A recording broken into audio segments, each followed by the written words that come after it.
Well, hello there. Welcome in to another episode of StreamerSZN, the exclusive streaming platform TV and movie podcast on the Underground Sports Philadelphia Podcast Network. It's KB and Dylan coming at you from all over the galaxy, the Upside Down, and Jersey City. We got a lot to dive into as I just listed off the scenes for the shows we'll be talking about in depth this episode. Obi-Wan Kenobi's finale. Crazy to think the show has come to a close for this season, allegedly. We're going to get into Stranger Things Volume 1 from Season 4, Episode 7, that finale, and Miss Marvel Episode 3, which this episode alone for Miss Marvel has me very excited for where Phase 4 is going in the MCU, and the wildness of this episode had my brain just looking like the Zach Galifianakis gif that everybody uses when they're trying to quantify absolutely anything. And of course, we'll get into the streaming platform Multiverse news and notes, because there's a lot of things that are either going to make Dylan question Hollywood or find him, as Dan Le Batard's dad once said, very intrigued. But before we get started, make sure you're following us on the socials. We had a bunch of Twitter followers this weekend. Awesome. A lot of Twitch graphic designers probably thinking we're a Twitch streamers, but nonetheless, hope you like TV and movies, because that's what we're here for. At StreamerSZN on Twitter and Instagram. Follow Dylan on Twitter at Dylan Mazzola. Follow me at KBIZZL311. Check out the website, undergroundsportsphiladelphia.com, for all of our written content. Subscribe to the podcast feed, Apple Podcasts, Spotify, wherever you get your podcasts, we are there.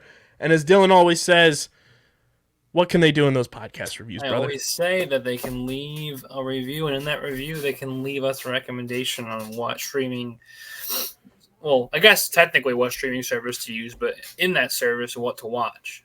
Kyle and I can use it for the show, or we can use it for personal use. Doesn't matter, or both. So just let us know. We literally have two shows on the docket that Kyle already explained that are concluding. We are not talking about them next week. They're done. And there's going to be not a gap, because there's some other stuff coming out in the near future, but there's an absence in which we could easily cover another show going forward. So let us know. I have been recommended a ton at work, Dylan. I know I'm lacking. I've never watched The Boys. So I need to get on that. Catch up on The Boys. I have watched that. It's a good show from what I've watched. Yeah, I've never watched. I tried watching the first episode, like heat of the panorama happening. I was like, you know what? I'm gonna sit down and watch this because everybody talks about how cool of a show this is, and I just wasn't in the right mind frame to watch it yet. The first episode was very good, and I just got to sit down and watch seasons 1, 2, and 3. But The Boys is on my list. Don't you worry.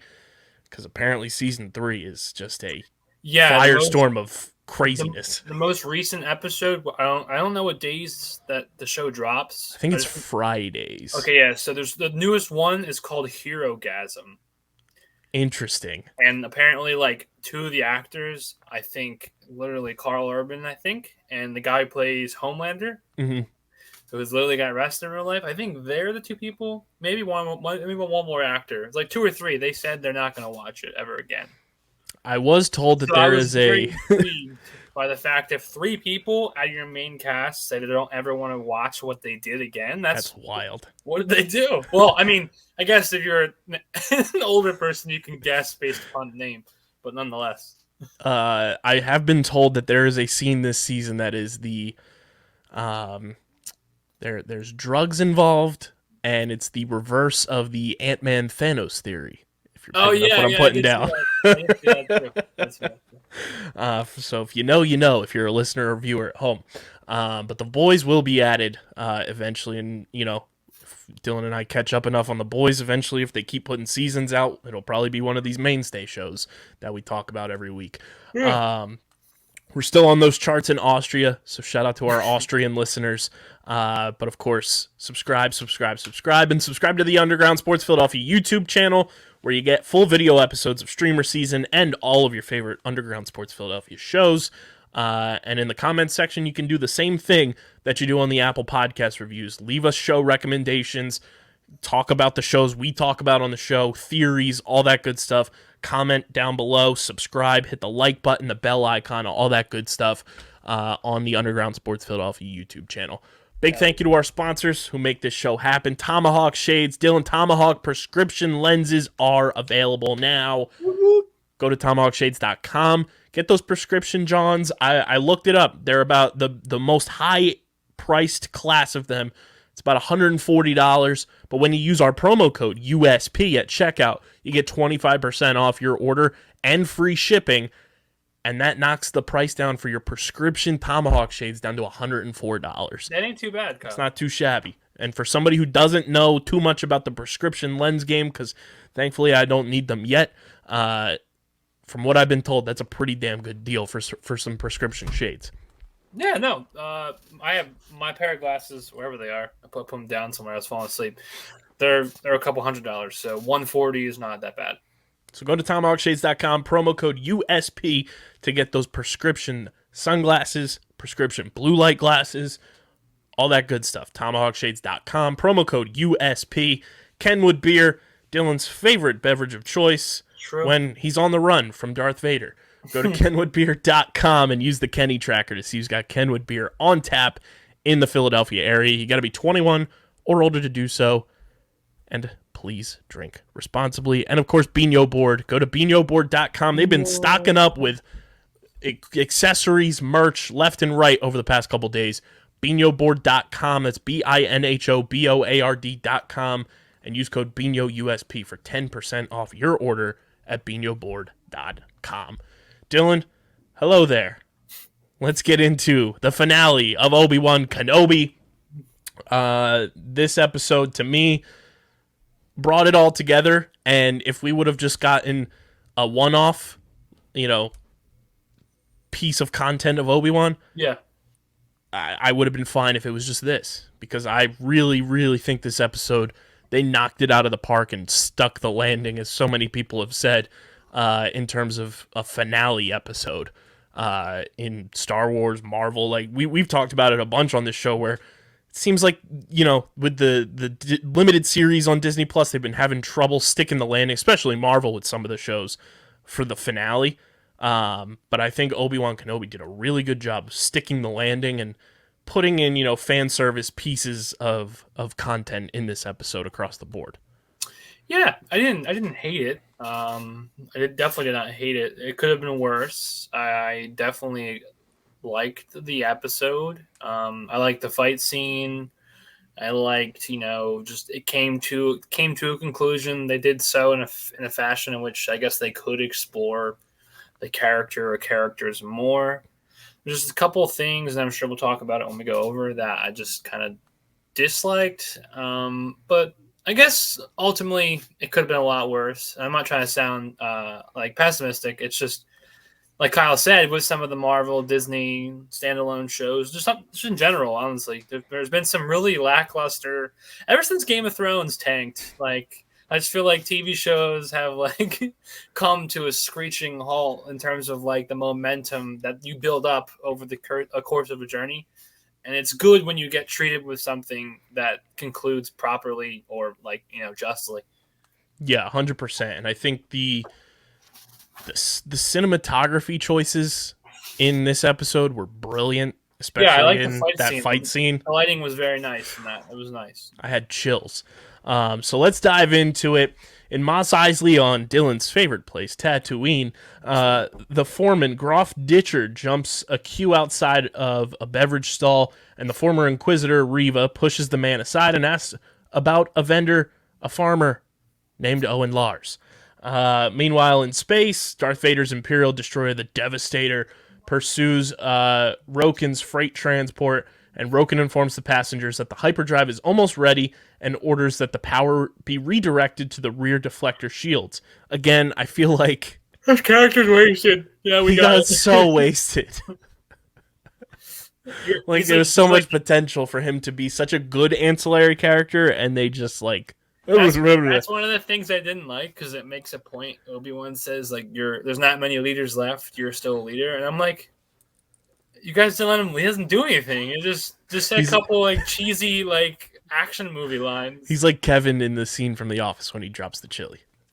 And his character, it may even worse. Yeah, that's a good point. It may even worse, his character, when he was when all of them were upset that Obi-Wan was going to go sacrifice himself, Right. and then they're like, "No, you can't." I'm like, "What? You just met him like a day ago, and he got like half your people killed. Yeah. What do you mean? You What should do be you mean you happy." can't go? You're just gonna save your life. That was quite interesting to me. Roken confides with Obi-Wan that the ship's motivator is damaged, and I don't know why you would say that. Obi-Wan is the motivator. Ha ha. And they are running out of time. Princess Leia uses her droid Lola to comfort Corran and his mother. I hate that Kenobi. little frisbee droid, dude. She was so much better when she was evil. Kenobi has an idea and asks Leia if he could borrow her droid. Back on Tatooine, Luke Skywalker and his uncle Owen visit a mechanic to obtain a new belt for their land speeder. A human man named Darden Shull speaks to Owen, telling him that there's something he needs to know. Back on Roken's ship, Leia is upset about Kenobi's plan to leave them in order to draw Lord Vader away, and Corran's mother reminds him about staying together. Kenobi pleads with Roken, Leia, and the other passengers to consider his plan, and he convinces Haja to look after Leia in his absence. I do like Kumail Nanjiani's character, and I would like to see more of him in the Star Wars universe. I agree too. I kind of want him to get, explored upon more. It's not in terms of like Roku, whatever his name is. It's not like wasted. It's just it's almost the opposite. It's like we need more of it. Yeah. Because you see him as like a con artist, and then he gets, which I still don't get, because he was a shady character, but the whole time he's helping people, or he chooses. Well, no, he like you know what I mean. It's just weird. Like he chose to help them. It's just interesting. I feel like maybe it's just me being like nitpicking, but I feel like a lot of the side characters in this entirety of the show really weren't developed. Even the Inquisitors, like you only know about the Inquisitors if you watched the Rebels show, or read the comics, books, or played the games. Like if you're a casual Star Wars fan, and I'm not saying that as an insult, like because I don't keep up with a lot of them out there. I don't keep up with half the stuff. You wouldn't know about any of them, and you kind of really like the three lesser ones or two lesser ones, the brother and the sister. They had like probably like 3 minutes of screen time. And I'm not knocking that; it wasn't their show, but also to play into all the upset Karen Star Wars fans. Hayden Christensen, Darth Vader, got more screen time, but we would like to see more of that. So my point is, like, I think there are like things that I would have changed and done differently. And I think the number one thing, despite anyone's like critiques, is I would have developed some of the side characters more. Maybe even our boy O'Shea, give him dialogue. Right. Maybe the girl before she like blew herself up in a hallway. Our boy like, Ned.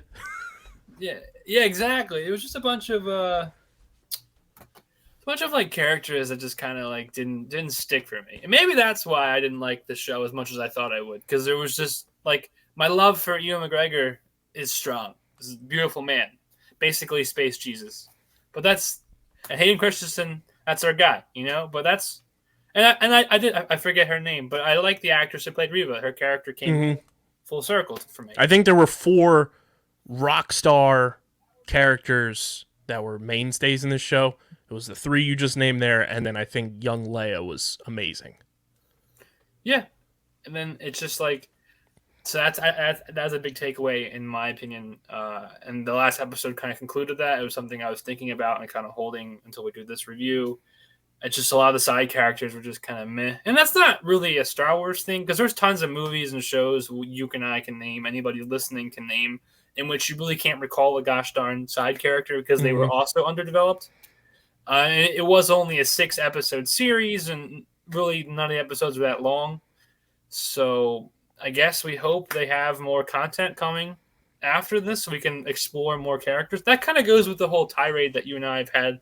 Like, we want to explore the iconic Star Wars characters, but you and I would also like them to like do like some like not like What If, but or maybe, but like something like that where we can see like a character like Reva more, or like the character like Roku, like not wasted, or like you said. I think it's kind of what like Marvel is doing in a sense, where they don't have the big budget to put a full-blown movie about some of these characters, but then hey, let's put the installation of them getting a series, and we explore what they've been doing after the Infinity Saga. That's why we got the WandaVisions. Why we got the Falcon and Winter Soldier show.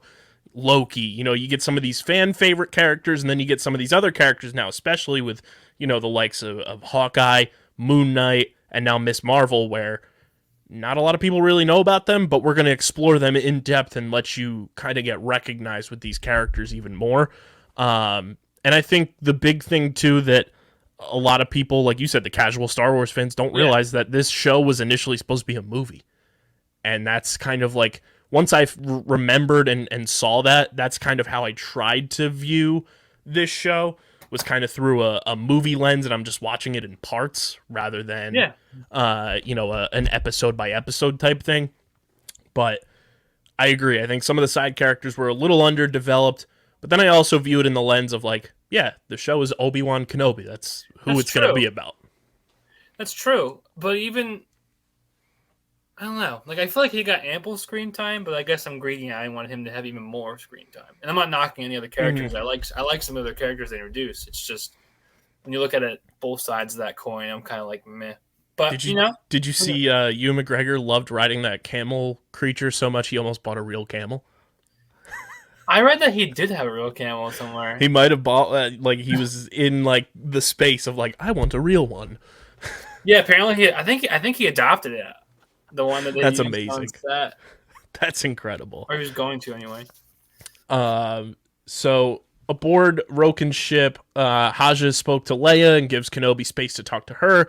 While Leia is upset that Kenobi won't be coming home with her, she reluctantly accepts Kenobi's decision, and he tells Leia to tell her father, Senator Bail, Prestor Organa, a.k.a. the incomparable Jimmy Smits, about his efforts to rescue her. Kenobi also hands Leia the late Tala Durth's empty gun holster as a parting present. The two embrace, and Leia tells Kenobi to come back before leaving. He resolves to face Vader one more time, even if it leads to his death. And as Kenobi heads to the dropship, Roken tries to reason with him again, saying that they can fix the hyperdrive, and Roken accepts Obi-Wan's decision, realizing that the Jedi has unfinished business with Lord Vader. Before leaving, Kenobi tells Roken that the rebellion needs more leaders like him.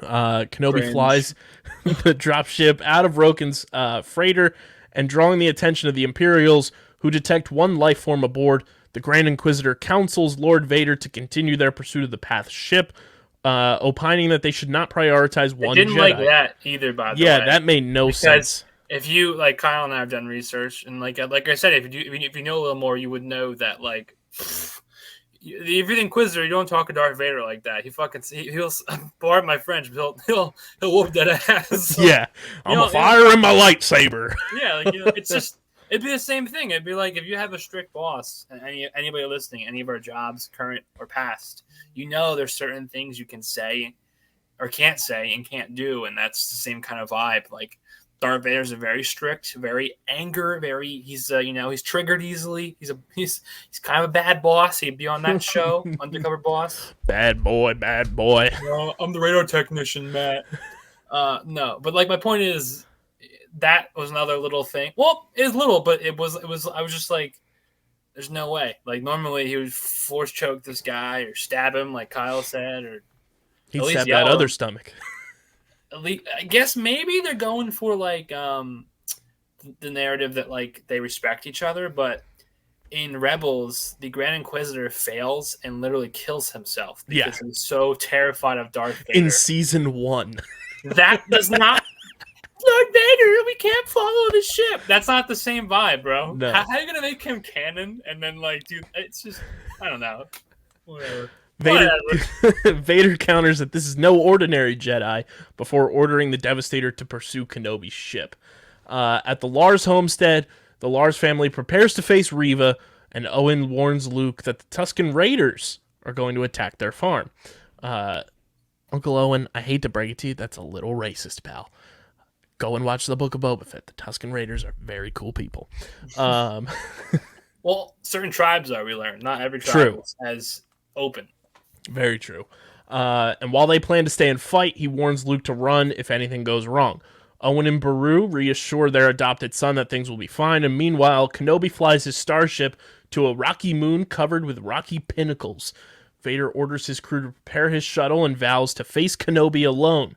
As Vader flies down to the planet to face his former master, Kenobi leaves Lola inside the ship's cockpit. While Reva approaches the perimeter of the Lars homestead, Vader lands his shuttle on the barren moon, and Vader finds Kenobi nearby and asks if he has come to destroy him. Kenobi replies that he will do as he must before lighting his lightsaber, and when that happened, I was like, let's fucking go. Like, this is about to be awesome. That was awesome, and it was awesome when he takes the iconic stance that he does, the lightsaber. Oh, yes. That was fun. Make poses with me. Vader vows that Kenobi will die, and the two engage in a lightsaber duel. That duel was unreal. Like, that's like peak Star Wars. It is peak Star Wars, and whether you like the new movies or not, I'm not here to debate that. That's Kyle and I know we've talked about that before. I've shared my passion or lack of passion for them, except for Babu Frick. Babu Frick. No, the lightsaber duels. But you can't sit here and tell me the lightsaber duels in the new trilogy compare to anything we saw granted, in the older movies, there's not that much of a duel, but even there, and even in the ones we saw growing up as kids, the lightsaber action is a bazillion times better. And even in the animated shows, granted, it's animated, so you have a little more, like, liberty to make them look cooler. The animated lightsaber duels are fucking awesome. Yeah, and you would think that maybe going forward they learned their lesson, and because the whole Revenge of the Sith, both actors had to learn how to choreograph and like sword fight, and they trained for months and months and months, and they learn. It's like dancing essentially. They learned how to dance with one another to where, when Obi-Wan and Darth Vader fight on Mustafar, I'd argue that's like top 10, dual fight scenes ever. Yeah, I agree with you. It's so iconic, like just lore-wise not. And my point is, like, this fight scene that Kyle just brought up, that channels a little bit of that energy, like, because it feels organic, it feels real. Like, the ones in the new movies just felt like they were just swinging the lightsabers around. This feels like a legit, like a fight. Like there's some malice and some intent behind the swings. And I feel like one thing this show did really well was the bounce back paralleling two events going on at once. Yeah. And we got that during this too, where Reva's, going to battle with Owen and Beru while Obi-Wan and Darth Vader are battling each other. And I thought that was a really good counterpart, like bounce back. I wish they were more constant though with her power scaling, because realistically she should have folded their asses like lawn chairs. Yes. that was a very fun, sneaky, like, plot piece that Beru is just a fucking badass. She had all those blasters just hidden in their house and everything. Yeah, we're getting the movie about her? What was her? I would love that. Like an ex-clone commando? Or like Beru the bad bitch. Part of the Bad Batch.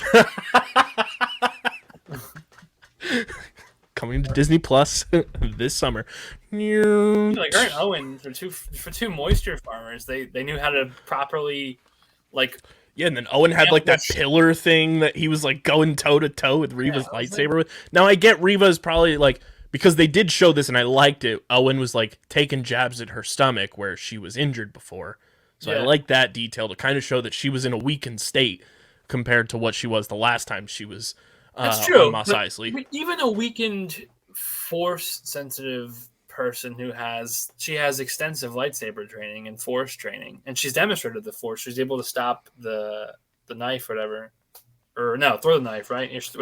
Whatever she did in the first. Yeah. Point is, injured or not, she should have been able to really just like take them and whoop. But I guess for sake of like plot, and they kind of went with like a horror aspect with with like the black scaling of the nighttime and like the red contrast of the lightsaber. So like I get that, but my once again, like the nerd in me, I was like, I don't know if two farmers with like bolt action laser beams should be able to fend off a Jedi hunt or a Inquisitor's huntress. Yeah, it was pretty wild. And on the Rocky Moon, Kenobi is haunted by memories of previous fights with Lord Vader. However, he focuses on memories of Luke and Leia, which he uses to scatter the rocks and debris, pinning him down. That was wild too. Like Darth Vader like buries Obi-Wan alive, and I was like, oh shit. And then he's able to kind of break free and like the rocks, crumble behind him and then he uses them to, bash Vader down. And I thought that was even fucking awesome. Like that, the whole fight scene in totality was so cool. Just the way that they like, pieced it together. Yeah, that bothered me at first. Like Vader kept leaving him, but they kind of clean it up at the end of the episode and kind of give. I mean, I figured that much what they talk about. So I like that. But at first, I was like, "Damn, Lord Vader's like sloppy, bro." It's like the same. It's the same logic in any like movie franchise in the face of the earth now. Same thing with Stranger Things. Like when Hopper died, you don't see a body; they ain't dead until you see the body. So it's like Darth Vader, bro. Do not know. Like you left him in a pile of rocks. What are you doing? Yeah, he's a kid in the sandbox trying to bury a toy. What are you doing, bro? Seeing Obi-Wan's powers come back too, where he's able to damage Darth Vader's armor was very unexpected to me.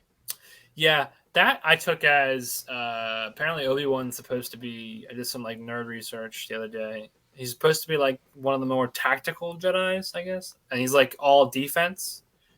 So it makes sense. Like maybe he realized that's making him breathe or helping him breathe, and that's why because he targeted his chest thing and he targeted his helmet. So when I saw the helmet glowing, I was like, "Oh shit!" Like we're gonna get a face reveal.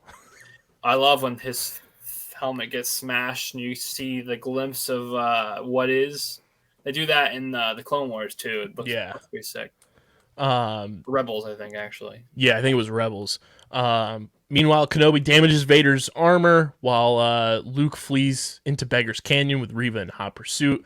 And Vader's armor and life support system are hit with lightsaber gashes and rocks. And after cornering Lord Vader, Kenobi strikes his helmet, damaging his mask and exposing the left side of his scarred face. Kenobi addresses him as Anakin Skywalker, prompting Vader to respond that Anakin is gone and that he is all that remains. So is Anakin Skywalker Kang the Conqueror? Find out next time on Dragon Ball Z. Kenobi is visibly distraught and apologizes to Anakin, and Vader replies that he is not his failure and that Kenobi did not kill Anakin. And Vader replies that he killed Anakin and vows to destroy Kenobi as well. The bouncing back between Hayden Christensen and James Earl Jones' voices in this too was 10 out of 10. Amazing. Yeah, I liked hearing both of them. I just love the nostalgia of both. They both bring it's like nostalgic punches right to the stomach in the best way possible. Hayden Christensen is Anakin and he is Darth Vader, and then by obviously default and way before him, James Earl Jones is 100% the voice of Darth Vader. So they just mesh very well together. And as Kenobi, Kenobi responds that his friend is truly dead and hits him right where it hurts. Goodbye, Vader. You're not Anakin anymore. You're dead. That was like, ooh, gut punch by Obi-Wan there. And as Kenobi leaves, Vader calls out to him while rising to his feet, and Kenobi departs the rocky moon in his starship, and we get the first part of the iconic Kenobi. We get Obi-Wan. I need somebody to splice that together of Darth Vader yelling that and then Darth Maul yelling Kenobi. That was very, very cool. It was very cool. It was just cool to see how much anguish and built up anger, tension that Anakin has towards Obi-Wan, and it's kind of closure for Obi-Wan because whether or not he truly buys it, it probably helps him hearing like, oh, well, you're not the only reason. Like, I went evil and killed a bunch of kids. Like, I wanted to do it. Like, I chose to go down this path. Like, like, you wanted the downfall. And then when you see that and realize, like, this guy's crazy, then Obi-Wan's probably like, oh, shit, he's crazy.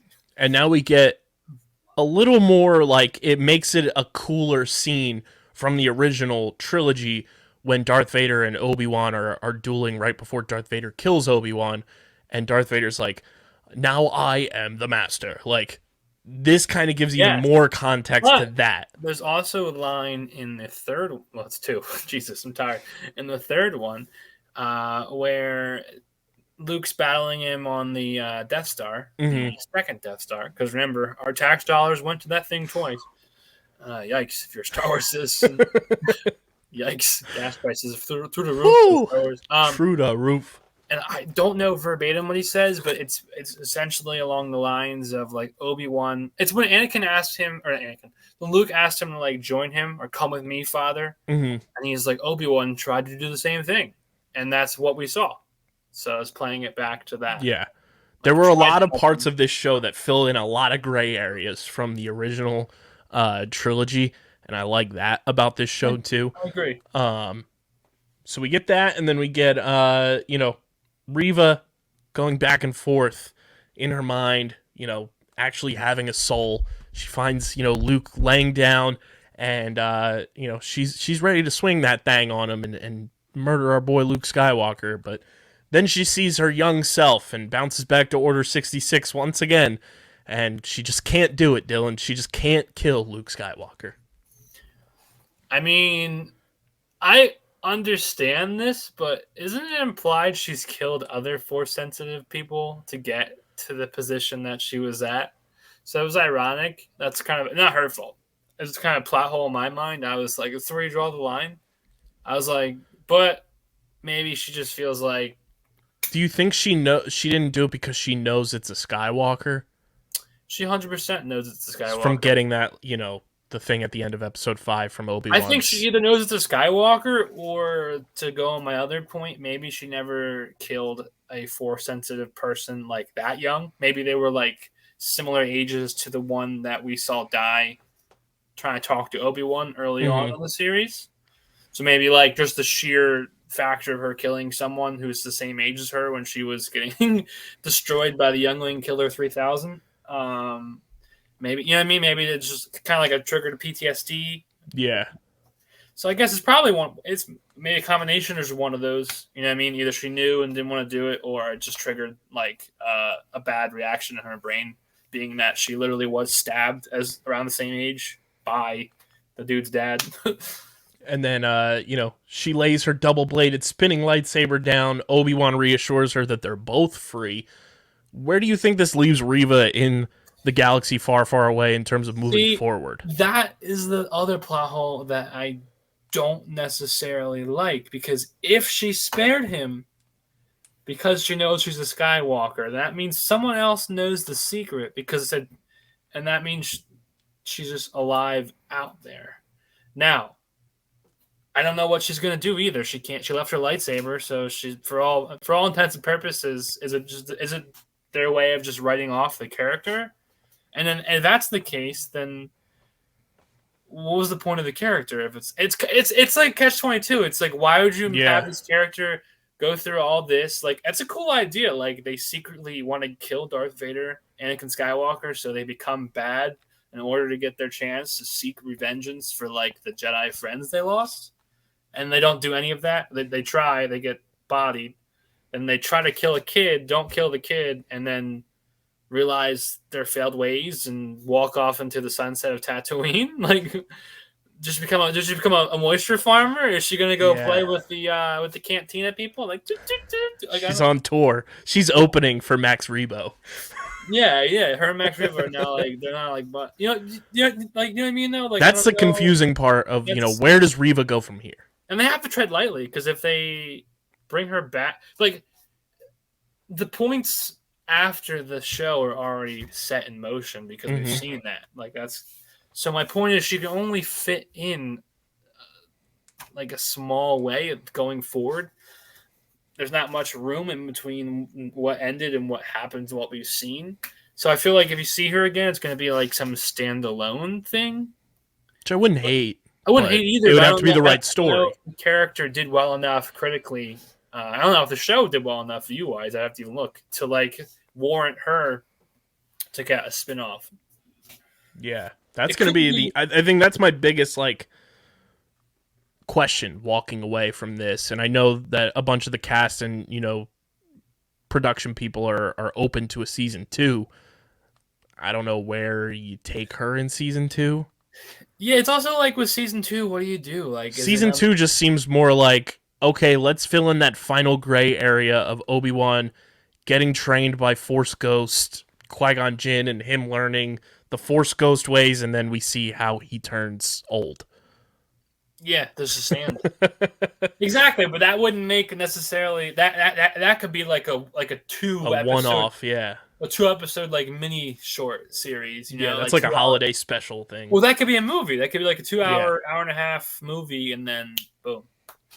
I'm very intrigued to see how you're going to feel about this next portion of the episode because at Fortress Vader, as they call it, the repaired Darth Vader informs Darth Sidious, this motherfucker keeps popping up every which way, that he has dispatched probe droids to hunt down Kenobi. The Emperor notices that Vader is agitated and questions whether his apprentice is affected by his feelings for his former master. Vader responds that Kenobi means nothing and reaffirms his loyalty to his Sith master, and Vader sits on the throne. His theme music plays, which was very, very cool. Yes. I can't stand fucking Palpatine showing up in every Star Wars project. Lord Vader. Tell me I am your daddy. Do it. Do it. I get tired of him too, but at the same time, unfortunately, he is kind of, I don't want to say needed, but he's needed because he's like, he's like a pivotal piece in Star Wars in terms of like, that's just how it is. Like, especially the time period we're in right now. And he often reminds Lord Vader, which he does in this scene, like, bro, like, you work for me, I don't work for you. Like, the suit that Darth Vader wears is explicitly designed to not allow him to reach full potential. And it's also designed to hurt him. Ever since he failed, it's a popular theory. I think it's kind of confirmed. I don't know if it's like actually said, but like, ever since he failed, he gets fucking gets knocked down a few inches, so to speak, thanks to Obi-Wan. Palpatine does not view him as a prized protege, whatever, and his life is even more misery stricken because of that, and that's everything that adds up to that because you views him as a failure. Granted, he realizes he's still a very strong tool, but it is the Sith. They're always trying to overthrow each other. That's why the whole Force Unleashed games that anybody listening, you probably played it when you were a kid. It's not considered canon technically anymore, but the whole plot of that game is Darth Vader secretly clones some Jedis and he raises them to potentially overthrow the Emperor. So it's not a healthy relationship. It's not at all a healthy relationship. And that's why he's in there. That's my whole point. It's just to show how much they don't like each other. Yeah. And it's just kind of like a mutual thing at this point. I do agree. He pops up and he's annoying. That's kind of the reason why I feel like he's part of the reason why the last Star Wars trilogy sucked because yes, 100% agree. They randomly pulled him out of a hat and they were like, he's still alive. And then they were like, shocker, this woman, the main character, is also related to him. But and now she's a Skywalker. And we're gonna make this really good character that's written really good sacrifice himself for this character. It's just it was just a mess. And so no, you're right. I don't necessarily like it. I saw him on the hologram thing. I said, son of a bitch. He's iconic though. Oh, 100% iconic. It's just like one of those things where it's like, do we really need more of this guy? We get more scenes on Alderaan with Leia getting dressed up in her foreshadowing outfit there. Yeah, and then that was cool foreshadowing. That was cool. Then we get her John Williams theme. Cue the tears. That was like a goosebumps moment when we get the John Williams Leia theme. That's the last we see of Alderaan. Yeah, unfortunately. And we get Kenobi showing up, doing the thing, hey, I left my hoodie at your house. I got to come pick it up. I left my droid with you. I got to come bring it back. And we get a nice little, dialogue between young Leia and Kenobi. And, oh, honey, the question she asked, will I ever see you again? Yes, you will. Briefly. in a very similar setting. And Leia asks Kenobi what he should do now, and Kenobi decides he should rest after all their adventures, and they laugh. And then Obi-Wan flies off. And then Kenobi tells Leia that she is wise, discerning, kind-hearted, which he describes as qualities from her mother. And he also describes Leia as passionate, fearless, and forthright, which he attributes to her father. Very fun. He's obviously talking about Hayden Christensen and Natalie Portman. And young Leia thinks that he's talking about Mom and Dad Organa. Kenobi tells Leia that she can turn to him for help, but stresses the need to be careful, and Leia and her adoptive parents watch Kenobi as he departs on his ship. Deports. Back on Tatooine, Kenobi departs his cave with a toy in his rucksack, and he rides his little camel Eope towards the Lars homestead, where Luke is playing, and Owen asks what Kenobi's doing there. Kenobi accepts that Luke should be allowed to grow up like any ordinary boy. He also allows Owen to remain Luke's protector, which he vows to, and Owen allows Kenobi to meet Luke. Hey, Ben, you want to meet him? Want to buy a death stick? After meeting Luke, Kenobi rides back on his Eope into the desert, but not before we get a hello there. What a fan service moment. That was the best fan service. That was like there's been a number of moments, throughout these Star Wars shows where it's like the Leo DiCaprio meme happens. It's, he said the thing, especially with Boba Fett involved. It's like, he said it. It's like Peter Griffin. He said the thing. He said it. And while approaching Beggar's Canyon, Kenobi is greeted by Force Ghost Qui-Gon Jinn, his former master. We get Liam Neeson after all of our trials and tribulations with Obi-Wan. Kenobi is surprised to see his former master. So are we, Obi-Wan. We were surprised to see Liam Neeson pop up as well. But he's had some controversies lately, and I was just surprised to even see him. I was happy to see him. Qui-Gon replies that he was just not ready to see him, but he had been there the whole time. Really, Qui-Gon? Where were you? We didn't see you at all, pal. I guess we weren't ready either. Like the whole time? Like when his student overthrew him and killed a bunch of children? Or like after that? What's the time frame here? Yeah, how long were you watching? Qui-Gon says that he still has some distance to travel before the two continue their journey through Beggar's Canyon. And then we cut to credits. Beggar's Canyon. Beggars can't be choosers. Dylan, this show had its ups, it had its downs. I think, it's kind of a theme, though, with a lot of the Disney standalone shows. There's been very few that have been, like, rock solid throughout, and I think we can agree. It's, the WandaVisions, the Moon Knights, the Lokis, and then, obviously, the Mandalorian. But there's been some ups, there's been some downs. But I think overall this show did a pretty solid job of filling in that gray area in between, the prequels, the sequels, and parts of the animated shows.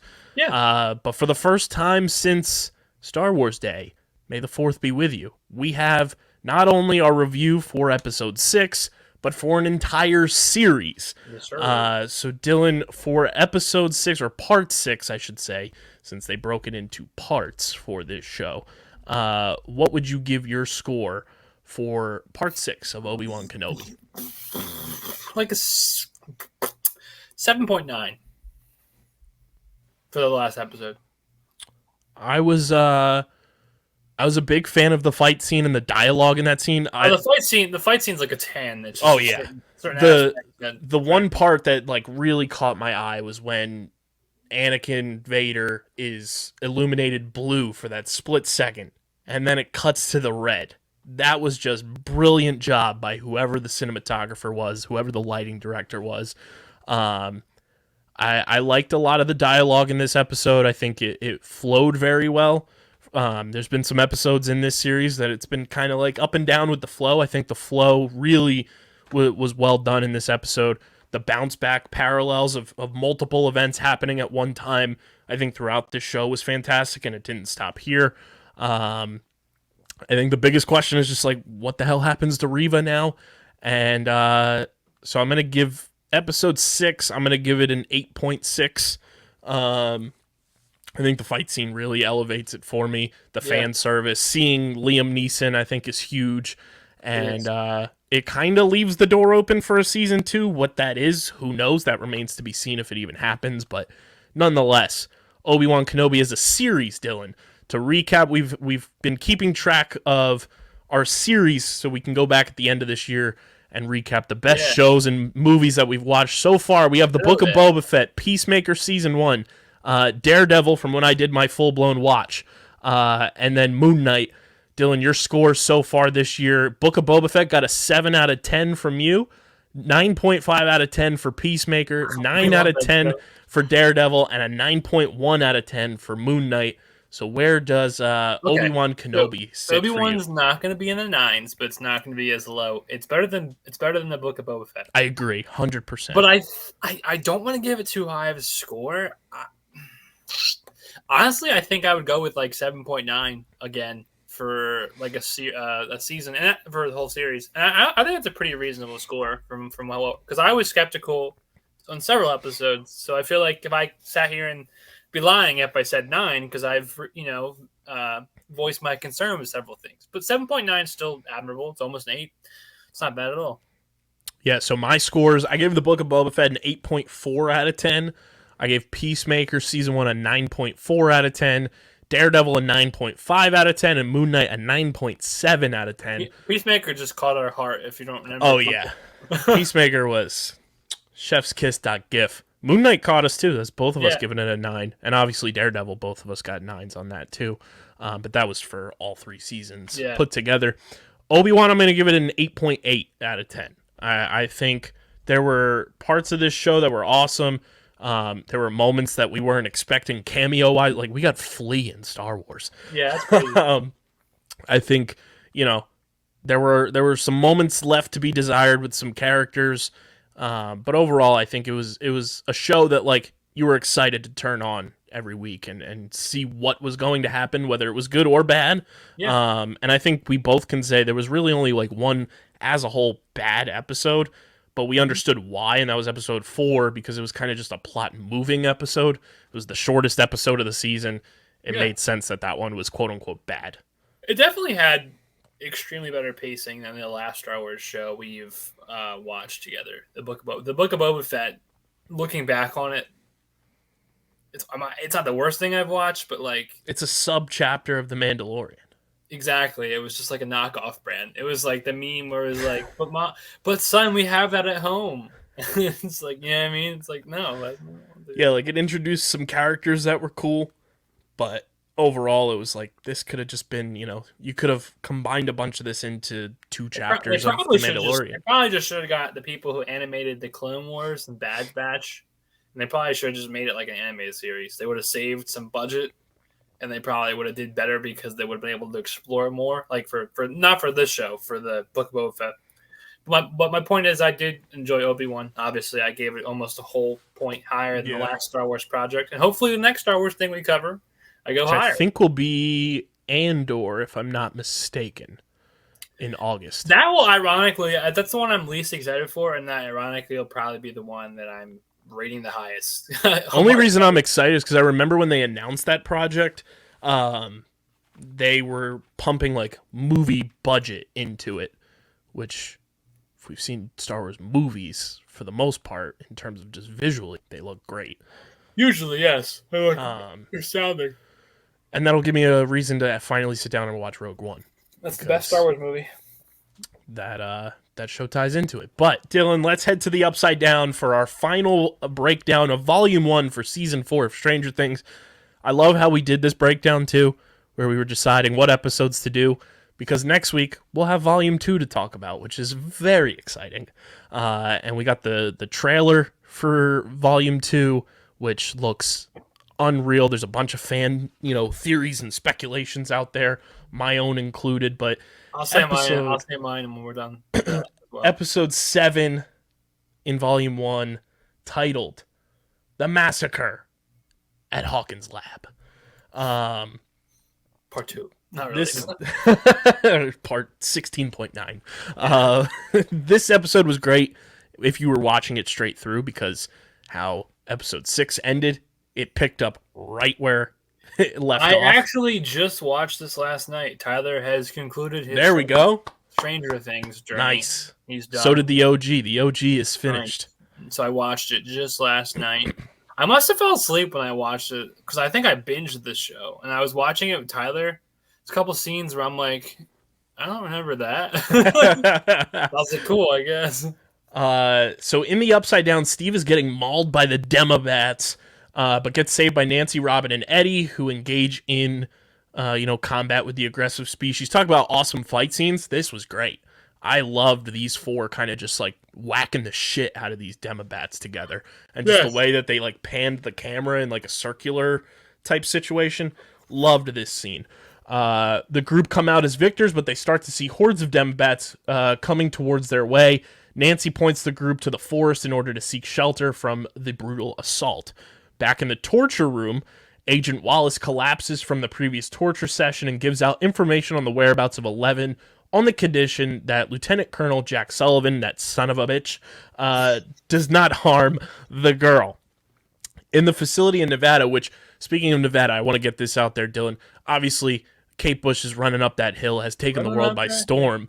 If you anagram it and, break it down into little pieces, running up that hill, the first letter of each of those is Ruth, Ruth, and that is where 11's Nina project is located, Ruth, Nevada. I saw that on the Instagrams and the Twitters recently, and I thought that was pretty interesting. Well, I'll be damned. Kyle. 11 tries to use her powers on a hashtag not a sponsor Coca-Cola can, but fails. Owens and Brenner observe the experiment, and Owens urges Brenner to hurry the process as Hawkins is running out of time, and so are they. Afterwards, Brenner tells 11 that she is blocking the memories of the massacre, which causes regression in getting her powers back, with fear being the big factor in causing it, and urges 11 in confronting with the truth without running away from it. And afterwards, 11 goes back to Nina, with Brenner picking out footage of what had happened during the day in 1979 to further up the process as per Owens' demand, which is what we saw in the first 8 minutes of episode 1, was the murder. Back at the Wheeler house, Max, Lucas, and Dustin are questioned by Pal and Callahan about what they were doing in Lover's Lake. Yo, why is the assistant deputy so sassy? He's great. He's funny, but he is so sassy for no reason. It's like, yeah, we probably shouldn't have questioned her first. She's mean. They ask about the whereabouts of Nancy in relations to Eddie, but their lies are pointed out by Erica, much to Dustin's irritation, or irritation, I'm sorry, I can't read, and the parents' obliviousness of the situation. This triggers a massive conflict between the parents, the kids, and the officers, to which Powell shuts it down and suggests that they interrogate each kid one at a time and direct Max to be the first, to her disbelief. Elsewhere in the Upside Down, Nancy, Steve, Robin, and Eddie traverse through the forest grounds and take shelter at Skull Rock, with Steve slowly losing blood from the attack inflicted by the Demobats. Nancy suggests that they get weapons from her house as opposed to going downtown to Hawkins and to the police station for safety. They are suddenly shaken by earthquakes, one of Robin's irrational fears because she's clumsy as can be already, and they scream, and screams of various upside-down creatures. During their travels, Eddie and Steve catch up with one another, with Eddie informing him that Nancy and Robin were not hesitant in coming after Steve, stating that if it was any other situation, he wouldn't have even bothered to help, due to him believing that outside D&D, he's no hero. Eddie then tells Steve how much Dustin admires and respects him, much to the latter's shock, and encourages him to try to get back together with Nancy. Shortly afterwards, they are shaken once more by earthquakes, with Nancy soon spotting her home from a distance. Back in the prison, Hopper and Antonov share their family lives with one another and concerns with their children's safety. Meanwhile, Joyce... I love Antonov. He's awesome. I can say that now. He's great. 2 Game of Thrones characters this season. Yeah, Bringing back memories for Dylan. If you did like Game of Thrones or watched it, you would like his character in Game of Thrones is great too. Antonov's from Game of Thrones and Eddie is from Game of Thrones. Yes, Eddie's a guard. Meanwhile, Joyce and Murray drive up to the prison where they are accepted inside upon verifying the hostages, Yuri also playing the part. Yuri. Reliving another memory, 11 is examined by Brenner and notices the troublesome state that she's in, and Brenner gathers all the children and teaches them about rules and that no one is above them. Brenner takes a look through all the children, correctly identifies 2 as the culprit behind 11's concussion and attack prior due to his egotistical remarks. Brenner orders him to be given a shock collar and reprimands him with Brenner demanding... That's the part I fell asleep for, by the way, because I remember watching that, and I'm like, whoa, what the hell? Brenner demands two to tell him what really had happened, and two convulses on the ground in pain. And then Peter Ballard and the other test subjects, horrified at the sight, they're watching Boyd get shocked at 8.6 level out of 10. Attempting to contact the others again, Dustin fails. He fails, and he meets up with Lucas, who is not successful in his attempts either. And they are joined by Erica, who threatens to tell Dustin what she found underneath Lucas's bed if they didn't tell her the situation. And then Dustin has, how gross is it? 100. What was under Lucas's bed, Dylan? Dude, you know. if you had to put your money on it, what was under Lucas's bed? You know what it is. You know it's the 80s. It's a Playboy. What up, Playboy? It's Playboy magazines, dude. And probably a bunch of wrinkled up tissues. Yeah. He's a high school kid now. He's on the basketball team. He's got testosterone in him. Lucas frantically explains their objectives and goals to Erica, who is confused as to how a gate opened up in Lover's Lake in the first place, which prompts Dustin to theorize the reasons as to why Vecna kills his victims and the connections between him and the Mind Flayer. Dustin figures out that Vecna is making powerful psychic connections with his victims just before they die in order to open new gates to the Upside Down, in order to let the Mind Flayer and his many types of minions invade their world, with Vecna possibly being the Mind Flayer's 5-star general.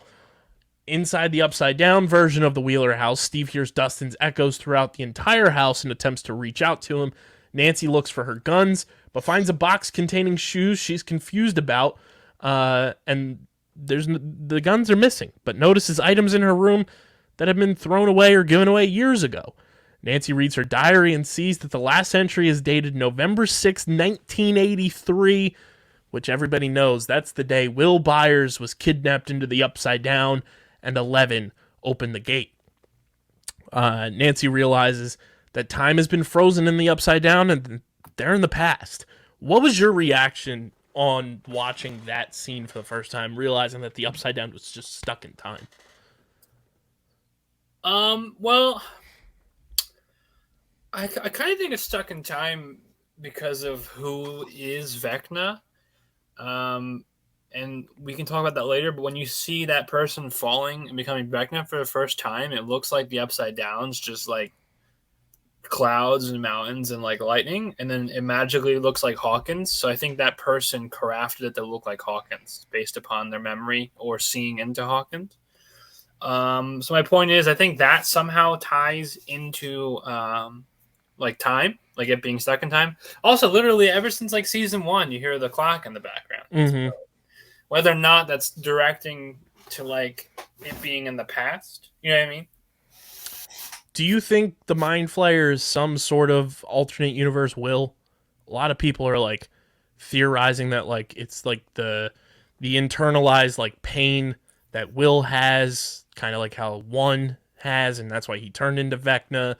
Will's internalized pain about, kind of being the outcast of the group, and from season 3 you have just because you don't like girls, and then you have there was a picture I saw on Facebook. It was like Stranger Things memes, and it was the scene where Victor Creel and his wife are like standing together in the house together, like so happy, and then One is like in the background just like by himself, and then there's a parallel of Mike and 11 showing up at the airport, all over each other, lovey-dovey, and Will's just off to the side. I have no doubt in my mind, as soon as the next episode comes and Will sets foot in Hawkins, Victor Creel. No, but Vecna's going to go, target acquired. This one's got a lot of depression. Because I think that there's a scene in the trailer, too, for Volume 2 that Jonathan and Will are, like, crying and hugging each other. And a lot of people, and I've started to kind of think this, too, a lot of people are thinking that's the moment that Will comes out to Jonathan and kind of releases that weight of, like, feeling anchored down by something, and that could be a part of what helps, because let's figure things out. If he doesn't get those demons off his chest, like I said, the second he steps foot in Hawkins, Indiana, Vecna's gonna go. It's like the Rock meme where he smells. He's just gonna go. Do you smell what Vecna is cooking? These two brothers got some emotional damage. I'm gonna kill them next. Emotional damage. Will has the most, so I'm just telling you. 100%. You better look out. Which, it being frozen in time kicks back to season 3 when they're seeing Back to the Future and everything, which is very funny. Yes. So then Steve urges the group to listen closely, and they hear Dustin's voice in the real-world version of the house. Nancy tries to communicate through the lights, as Will had once done with Joyce, and Steve points his flashlight to the chandelier, which sparks light particles in the air. They realize that they can make the light fixture flash in the real world, and no one in the group knows Morse code, but Eddie knows the code for SOS. Back in the house, Erica notices the flickering lights and alerts Dustin and Lucas to its presence, thinking that it's Vecna. Dustin reads the code emitted through the lights and realizes that it's a call for help from the others. And back at the prison, Murray greets the Russian warden who guide Joyce and Yuri to the battle that is about to take place upon asking of Hopper's location. Joyce sees Hopper along with the other prisoners who are being instructed of the rules and are prepared for the incoming fight. After 2's punishment, 11 spends time in the Rainbow Room and notices the hostility given out by the other members of 2's group. Ballard offers 11 to play chess with him and informs her not to show any emotion upon hearing what he is about to say. Ballard tells her that 2 is still being monitored and an attack would happen in the Rainbow Room if he finishes his recovery, with the fight being allowed to happen by Brenner, as he is afraid of what she can do and how uncontrollable she might get. Ballard informs her that she has to escape today and must follow every direction given out by him, and hands her the access key card, which, Dylan, I don't know if you noticed this upon rewatch, the tunnel that 11 crawls out of there. It's the same one she escaped from in season 1, which was very cool. She's like, let's go. And she crawls back into the lab that way too, right? Yeah. Noticing their calls for help, Dustin, Erica, and Lucas take Holly's light bright and assemble the pieces onto the board with results in communication. Those things are fun. I have one. So cool. And they are able to talk between the two groups. Dustin proposes his theory that every murder scene where Vecna has killed someone has a gate, with Nancy questioning Eddie of the distance between the house and his trailer. And Robin proposes that, hey, Nancy, even though we're stuck in time, you always had bikes. After the interrogation, Max is called by Dustin, and together the 4 escape from the house and ride their bikes to Eddie's trailer, with Erica hampering the police's chase after them, slashing them tires. It's just a misdemeanor. Bro, that was awesome. Erica's a badass. She's wild. That's a good parallel, though. It's a good parallel of them both riding bikes at the same time. And it just flipped. So then, Callahan attempts to call for another interrogation, but spot the group's escape as the parents rush out to see their departure. At the same time, Nancy, Steve, Eddie, and Robin also ride their bikes to Eddie's trailer as a Demobat alerts Vecna about their presence. After being helped by Ballard, 11 attempts to escape and ventures deep into the basement, where she meets the orderly who directs her to the escape route, but informs her that he will not come with her. Ballard informs her that he has a device called Soteria, which contains a GPS chip that can track him, in turn track her as well. But 11 volunteers.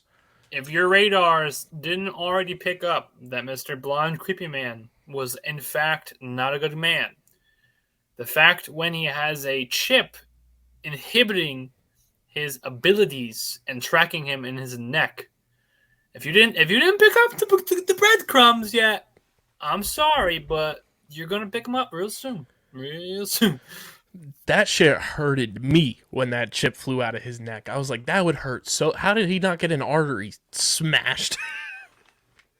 That shit hurted me too. That shit hurted. I would have loved the show more if when he was like, I'm helping you. But then she's like, no, you help me, I help you.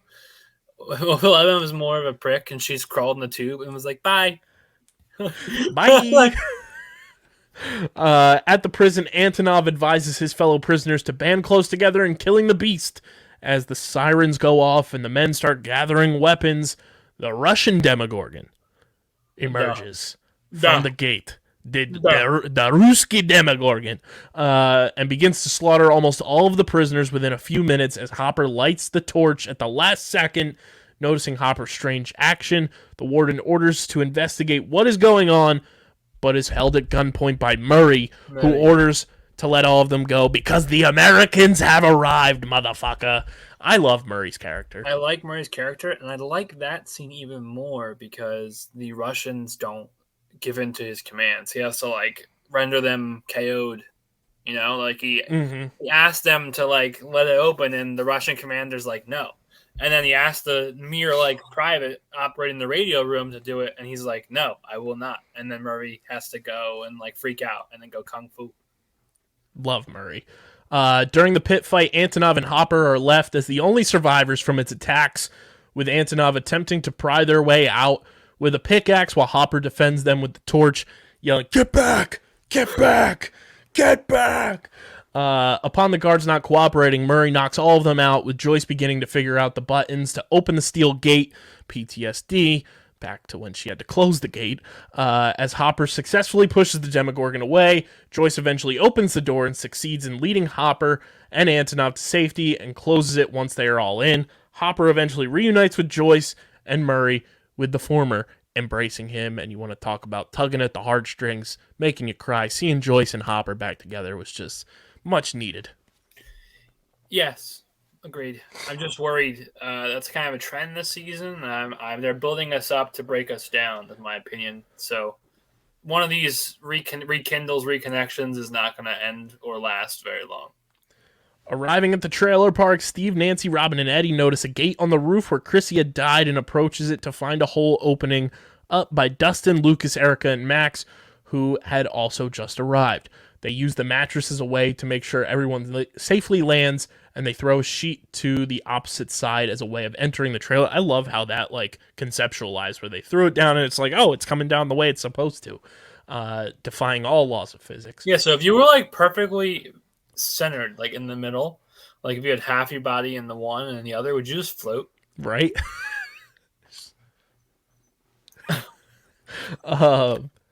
Yeah, they defied all laws of physics with the upside down. Robin and Eddie end up making their way to the other side, and when Nancy tries to climb, she's put in a trance state by Vecna's curse, with her spiritual self landing in an eerie pool where Barb's body is shown, with Vecna taunting Nancy with her traumatic memories and guilt due to letting Barb die. And we find out that Vecna is actually the one that killed Barb. And in the memory, that was wild. That was what a way to tie in season 1. In the memory, 11 manages to extract the chip from Ballard's neck, with the pair soon spotted by guards shortly after, and they take off. Finding themselves cornered, Ballard reveals his powers, using them to kill the guards, much to 11's shock. And Ballard reveals himself to be 1 and tells her to stay put in the room until he finds them a way out. After a period of waiting, 11 hears the sirens and discovers screams emitted from the walkie-talkie via her abilities, and she frantically begins to look for Ballard. Eventually finding corpses of orderlies, test subjects, and guards alike along the way, she eventually reaches the Rainbow Room to discover that Ballard is the culprit behind the massacre in 1979, much to the shock of 11 as he finishes off 2. Upon noticing 11 standing behind him, he somberly states that he asked her to wait. Elsewhere in the Upside Down, Nancy manages to crawl out of the tub and into Vecna's lair, where Vecna begins to show her the true events of what had happened at the Creel house, due to him being amused that Nancy had nearly solved his mystery. A flashback to 1959 shows that Victor Creel's son, Henry Creel, is shown to be different from the other kids. Henry thought that humans infected the natural order of the world, which he despised because, to him, it was continuing the same meaningless things every day. Seconds, minutes, hours, days, months. You die. I was like, okay, pal. Dude, it was a good monologue, though. Oh, yeah, this is one of the coolest and, like, most, like, eerie monologues, I think, in recent TV history. A lesser copy of the day before, repeating over and over. Victor thought that a new change of scenery could heal his quote-unquote condition, and Henry is also shown to have a fascination in Black Widow spiders and the old grandfather clock. Henry soon discovers that he has supernatural abilities which allow him to reach into one's mind, and he proceeds to use his power on a rabbit to kill it brutally, indicating that he is the culprit of all the dead animals laying around the house. He Yeah, further he's a serial killer. He's a crazy one. He further uses his abilities in projecting images into the minds of his father and mother, as well as tormenting his younger sister Alice. His mother Virginia somehow suspects that the events caused around the house is that to be of her son, and calls a doctor to help deal with the problem. Knowing what his mother had did, Henry kills her on the fateful dinner night and kills Alice as well, while attempting to kill his father by showing Victor visions of his haunting past. He reaches his breaking point and falls into a coma. Victor is soon arrested and falsely accused for Henry's crime, while Henry is brought over to Dr. Martin Brenner, who is the doctor that his mother had called prior. Following his capture, Brenner begins the program that sought to recreate Henry's abilities onto other children after installing the Soteria device into his neck when he realizes he can't be controlled, with Henry being one and disguised as a friendly orderly named Peter Ballard. Henry, who genuinely cared about Eleven, attempts to persuade her to joining his cause to eradicate humanity and restore balance to the natural order, but is rejected by Eleven, who proceeds to throw him against the wall, and Eleven just goes, no, and just boom. That was so badass. Millie Bobby Brown fucking rules. Yes. Girl boss. The pair engages in an intense fight, with Henry nearly killing her, but the latter edges him out by recalling a happy memory where she was first born into the world. This gives off massive energy readings back in the Nina facility, where Owens and Brenner realize that Eleven's powers are coming back, and Eleven then uses her newfound strength to pin Henry against the wall, nearly disintegrating him, and transports him to the Upside Down, drawing parallels to Season 1 when Eleven absolutely eviscerates the Demogorgon up against the wall in the classroom. Henry is heavily mutilated by streaks of lightning caused by the Mind Flayer, and he is disfigured and transformed into the monster that is Vecna, revealing the true identity of the monster that was behind the recent killings in Hawkins. As he retains his psychic connection to Nancy, a small vine unravels off his arm, revealing the tattoo that branded him as number 1. And that is how Volume 1 of Stranger Things Season 4 ended. Banger. This was a masterpiece finale to a part of a season that is setting up for about 4 hours of content jam-packed into 2 episodes. Episode 8 is going to be 1 hour and 25 minutes, and Episode 9 is going to be 2 hours and 38 minutes. We are getting a full-length feature film. Can't give our full show review yet. Can't give the full show review, but I thought this episode was so fucking cool, and what a way to just reveal your big bad, reveal somebody who's kind of been lurking in the shadows since the beginning of this show, Yeah. and you get an answer to where all the other kids had been, what happened to them, and then who the hell one was. And I love the subtle drop that all of this happened after 8 had escaped. That's true. Makes you think. So, I'm going to give this episode a 9.2. And then B, my theory, now we can talk about this real quick, is that I did the math. It checks out. He's old enough. Is that all the kids were made from 1. Mm-hmm. I don't think I think it's like a theory, but I think that honestly makes sense because realistically, how else are a bunch of 9 other psychic children all around the same age, like from it seems like 4, 5, 6-ish to 10, and not the kid, Mr. Creel would be in his late 20s when we're watching him being orderly, so the math checks out. He's physically old enough to have kids. He'd be 17, 18, 19 when he was milked, so to speak, for his psychic powers for the other kids. I think it makes sense. It's messed up. I think that would be another thing you learn about Dr. Brenner to kind of throw you, because the whole thing of Brenner is you go left, right. He's nice, but he's bad, but he's nice. This season definitely swung the pendulum back to being oh, Brenner's a good guy. Yeah. But if we learn that he used this kid as a breeding instrument like they do with horses, like for horse racing for the Derby, then that might change the way you look at him ethically, and then we'll see how whether there's what I mean. And we'll also see if that's the case. I also think there's a theory out there that Miss Wheeler is the daughter, because you don't see her the daughter of the Creel daughter, because you don't technically see her die. Like her body doesn't get disfigured; she just like dies. Interesting. And that would tie them together. So either way, either one of those theories, Mike's dating a relative. Oh, wow. I like the theory that's been floating around everywhere of the social worker having the key that has the clock on it, and every I still don't know why she'd be tied into being bad. Yeah, I don't know if she's just maybe she's maybe he picked her. Maybe that's 8's mom. True. But I do like that because the clock that is in the Creel house has a key hole on the grandfather clock, so that's interesting. I don't know if that's just like a hidden Easter egg to kind of like tie every kid that has gone and seen her ends up with Vecna because she's like the key to the trauma. But my big theory for these final 2 episodes is that we are going to get redemption for season 2, Dylan. I think 8 is going to come back. Whoa. Because if you kick your mind back to season 2, 8 was the one telling 11 to unlock the full potential of her powers. And that's when she was able to close the gate in season 2, started levitating and everything. I think 8's going to come back and team up with 11 to fight Vecna, which would be really freaking cool. And I think it would give a lot of redemption to what season 2 was, as kind of being the lesser of the 4 seasons so far. Well, I think that's part of how good the other seasons were. Oh yeah, 100%.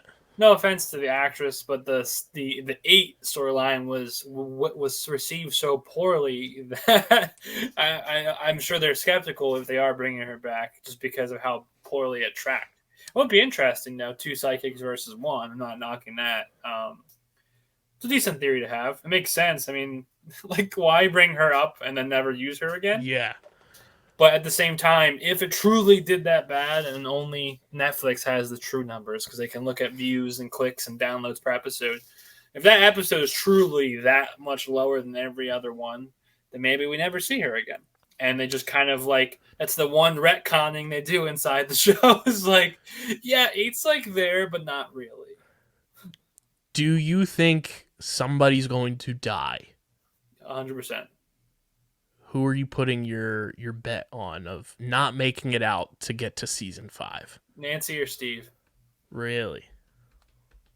Mm-hmm. See, the Nancy and Jonathan couple, right? I'm not going to get too much into this because I could care less. That's not why I watch TV shows. They are very safe, but they're kind of boring. But they're falling out on each other, but it's not like they're mad at each other. They didn't sleep with other people. Jonathan's so family-driven, and so is Nancy. So he knows that if he tells her, like he says, I want to stay here, she'll drop her dreams. So, like, that's like true love, in my opinion, because they both are so invested in the others. I'm not saying she could finally like or love Steve, but like the only thing she demonstrates to like love Steve is she gets a little like nervous, but who wouldn't? Steve's hot. And then secondly, she jumps in to save him, but they also did date, so it's kind of like they're exes, but they've also gone through so many turmoils together, so it's like they have that bond. Like the whole crew has that bond. Yeah, they're all age difference and different circles of life. So my point is, like, I think it's trying to do that on purpose because it kind of wants you to like pick her side. And I'm just thinking that the love triangle might not go on that much longer because someone might die in that love triangle. And because Jonathan's not physically in Hawkins yet, and unless they drive super fast because they're kind of far away, they probably I would guess you probably agree, you might not see that crew until the last episode of the season. I think they're going to get there at some point because they're going to get 11. It might take the last episode 9. Yeah, that's what I was saying. Which is going to be a full length feature film. Yeah. Yeah, because they're meeting up with 11 in Nevada after they got everything from Susie. Like, they got the directions and everything. I think everyone survives this season. I don't know why. You think someone dies? Then okay, so I've heard two things. People either agree with me or they go by what you're saying, but you might agree with this. The people who are saying what you're saying think someone's going to die very early season 5. Then. Yes. Like episode 1, season 5. Yeah. Like, okay. I think they're gonna wait to murk somebody of Shock note. value, get you in for another season. Yeah. then, whether it's Steve, Nancy, Hopper, somebody from this season is gonna die early on. I also have this theory: if Steve dies, I think Justin dies, or not Justin, Dustin, not Justin. Really? Yeah, because there's a couple times where they make remarks like, "If you die, I die." True. That's season 3, and that's why I don't think Steve dies. I hope not. It would devastate the little rascal. Because I saw a theory too that, because you know how the Duffer Brothers have said they want to do like spin-off series of, you know, building around Hawkins and everything. Yeah. Somebody suggested that they want a like buddy co-worker series of Steve and Robin, where the end of every season they get fired from the job they're at, and then the next season, episode 1, they have to go get a new job. That'd be kind of cool. Because we've seen that twice already, where they lost the ice cream job and now they got to go and work at the video store. The job wasn't their fault. The mall burned down. And was occupied by the Ruskies. I also need an answer as to how the Demogorgons ended up in Russia. Because in season 3, which you and I have recently watched together, not together, but at the same time, they failed to open the gate in Russia. They gave our boy, rest in peace, Slushy Man, a year to figure things out, and then that's when they were in the mall doing things. This is where I think the pendulum swings back on Brenner being bad, because we don't know where Brenner was this entire time from season 1 of him getting attacked by the Demogorgon and Hawkins to now. I feel like there's some sort of backdoor deal with him and the Russians. That he had the key to unlocking that gate that didn't have enough power to open up in Russia. He gets it unlocked, because when we see the trailer for season 2, there's like Demogorgons and stuff from the Upside Down, like in amber, almost similar to what we saw in Obi-Wan Kenobi. Maybe he goes and works in Russia after he dies in season 1. Yeah. And then there's the Mind Flayer piece like swirling around in that plexiglass like room. Maybe it kind of works like a portal in terms of like maybe if it's open, because we don't know how the Upside Down works. Like we don't know if you and I went in the Upside Down in Hawkins, can we just keep walking to Jersey? Like is it the whole United States, or is it only because Victor Creel created Hawkins, and if you walk far enough, you just flat Earth theory fall into nothingness? You know what I mean? Yeah, same thing with the Russian one. Maybe the Russians have their own psychic.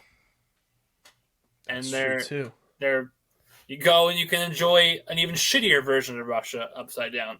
What if 8's in Russia? Maybe Papa captured her and made her build stuff for the Ruskies. There's so much to understand about like the Russian aspect going into these final 2 episodes. Well, the Russian aspect is just really and as much as I want to, there is stuff to it, but ultimately is the best tribute gag in the fact that every 80s action movie, the antagonist was Russian, and then Duffer Brothers was like, well, this is an 80s show, we got Russians. I feel like there is some sort of layer to it that we should we should be service to in this finale. Yeah, no, I agree. It's just kind of like the arms race, though, in terms of like, it's Cold War. Yeah, but my point is, I think that's what it is without even having to explain it. It's like they knew that we unlocked a portal. Whether Brenner was the rat, that's a good theory. I like that. They wanted to do their own. They realized there's freaking monsters there. Well, I want a Russian monster with sickle on chest. Yeah.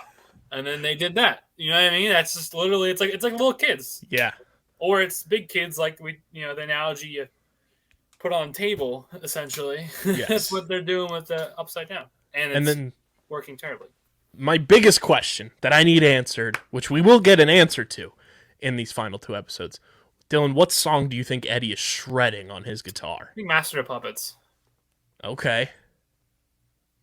I like that guess. I think Master of Puppets or Because I feel like he's playing Nancy's favorite song to get her to get out of. Nancy. The only no. Well, she has a Top Gun poster. Could we get Danger Zone? Well, the poster of Tom Cruise, it was pre Top Gun. It was Risky Business. Oh, that wouldn't fit the Eddie. Right. Like, it has to be. So Secretly a metalhead. I saw a theory that the song that would take her to a potentially good memory was her and Steve when they were like making out. They were making out to Africa by Toto. I don't think that would. It would be hilarious, but We know I what think it's going to be an Ozzy Osbourne song because he brought up to Steve, "Yo, that was metal. Like he bit the bat head off like Ozzy." I think it might be. I think Crazy Train is up there. And then we know Will and Jonathan will be the Clash. Yes. Should I stay or should I go? But Eddie is shredding on that guitar, and I can't wait to see what song it is. He's probably likely to die, though, too, honestly.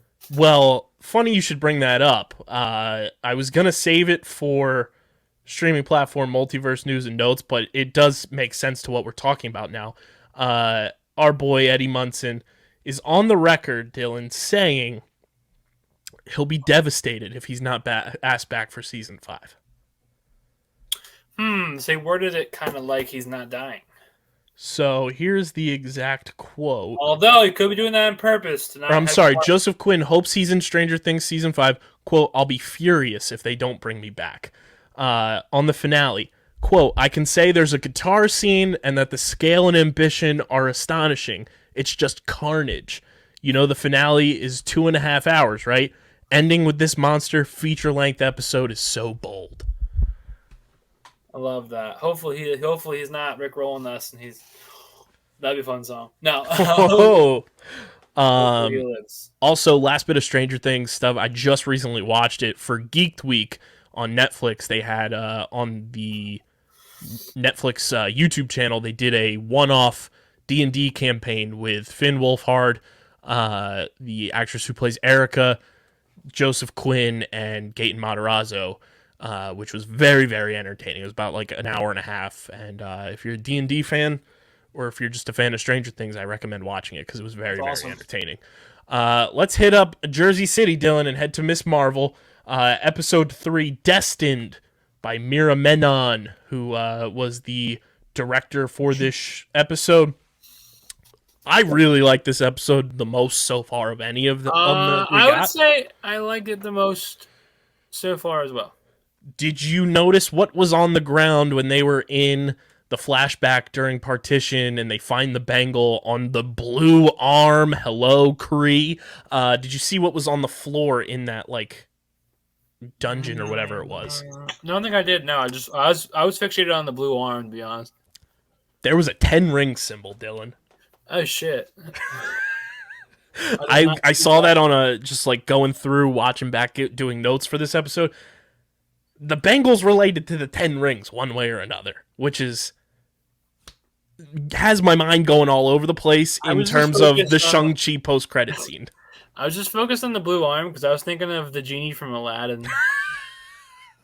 Which, in my defense, boy, was I fucking way ahead of the episode. I got on. That whole scene to me was wild. That one, homegirl that we see throughout this episode is not related to her. Realistically, it's not her, great grandmother or whatever it is. It's a different person because her great grandmother was who walked into that room and found the bangle. Yeah.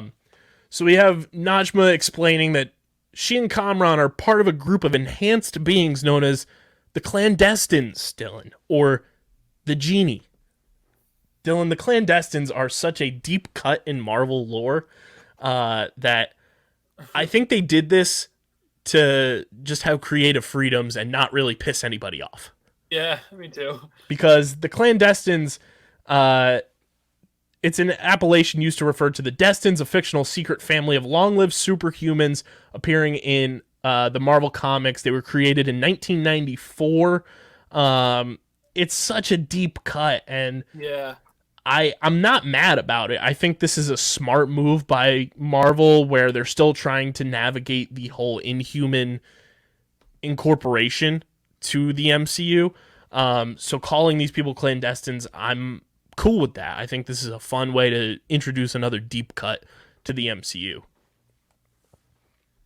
Yeah, it's just kind of like it makes you like I honestly forgot what the clandestines even were, like because Yeah.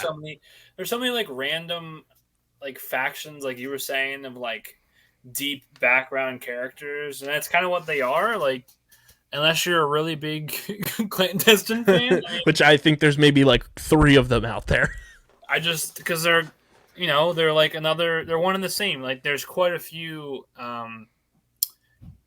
like races of people on Earth that aren't actually human, and they fit the bill, but they look exactly like human, and there's not much differences in terms of like the show so far. Like, I know in the comics, and I was looking at the pictures, like some of them look kind of weird, but Yeah. ultimately they mostly look humanoid, and they're just, you know what I mean? So it's like that's like a bunch of things that fit that bill. Yeah. They were exiled from another dimension, and that Aisha was one of them. She reveals that the Bangle might be able to help them return to their own dimension and asks for Kamala's help. Kamala decides to try and help the clandestine, but Bruno warns her that interdimensional travel could be dangerous, so she asks Kamran for more time to ensure that they do it safely. Kamran agrees, but Najma decides to force Kamala to help them. Kamala's brother Amir marries his fiancée Taisha. The wedding scene was so cool. Like the choreography that they used, it was so awesome. Kamran was awesome, dude. The dance scene was so cool. The choreography, whoever the choreographer was, job well done. Hats off to you. Kamran agrees to, give her more time, and then he crashes the wedding instead to warn Kamala just before the clandestines arrive.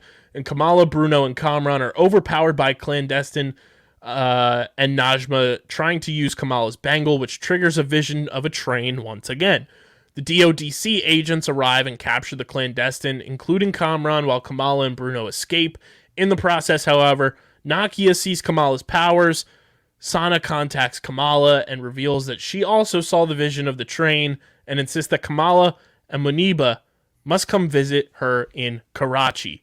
Also, a bunch of stuff in this episode, I like how they kind of made it uncomfortable in a way where they continued to dive into kind of the racial profiling with the DODC, and they were like, nah, we're not dealing with that stuff. And I like how the higher up from their temple kind of knows that Kamala is Miss Marvel and was like, hey, good is not something you are, it's what you do. That was a great line. Superhero show line. I'm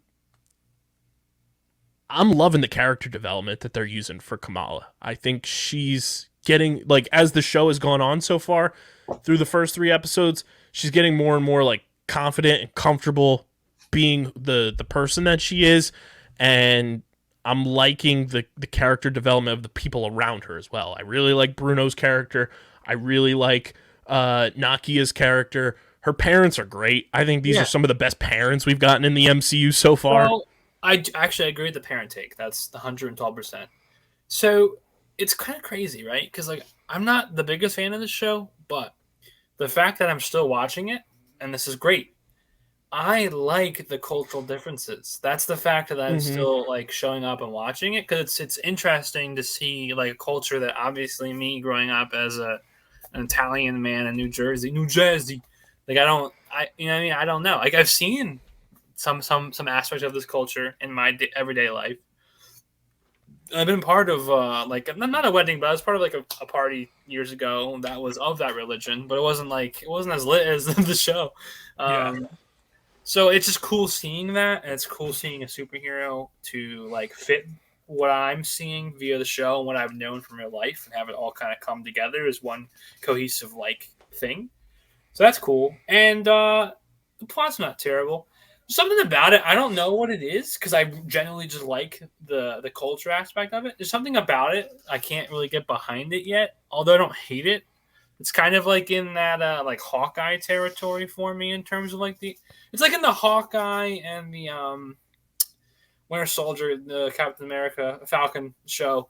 Like they're all. I'm not saying they're all better or not better than each other, but they're all kind of in the same bracket where it's just kind of like they're not bad, but they're not at that like low key level. Mm-hmm. I think it's one of those things where it is such a new character, and so many people have been annoyed, as I put air quotes up for the people just listening, that her powers were changed. I like the way that they're doing it, though, because it's showing that her powers are going to be more developed the more she, develops as a character, and the more comfortable she gets with them. We've seen that in the first 3 episodes. Like, she's getting more and more, like, adjusted to what her powers are.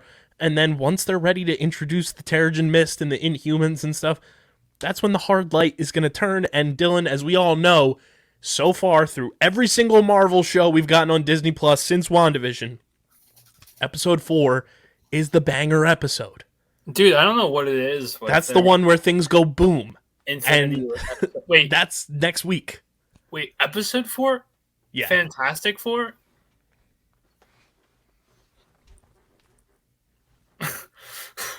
Maybe.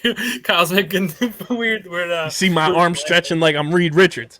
We're getting her having to travel to go see her grandmother, which is in Karachi, the largest city in Pakistan, the 12th largest city in the world. I'm excited for the culture shock, so to speak, in terms of like being able to experience another like culture through the medium that is the show. So I'm happy to see that. Yeah, and I think the way that they introduce, like, oh yeah, you're Jinn, and that's her biggest fear is like having nightmare. Like we saw that in episode 1, I think, her brother being like, oh, or you still need the lights on, or are you afraid of the Jinn? She's afraid of what she might be. I guess the bad guys kind of so far, not to knock. I agree with you earlier, by the way. They chose it on purpose, but the likewise to me, I think what sets the show, a movie apart is the antagonist. And I still don't think we really know who it is. That's true. It's true because there's like multiple little, but that's the problem. It's like miniature. It's like miniature antagonists, and I don't necessarily like that just because the genies. I'm going to call them genies because that's what they are. They're clandestines, or in Pakistan they're referred to as genies or jinn. Yeah, and you never trust genies because they believe in horoscopes and stuff. Okay, they believe. I also love Bruno being the typical white boy. I'm a genie and tonic.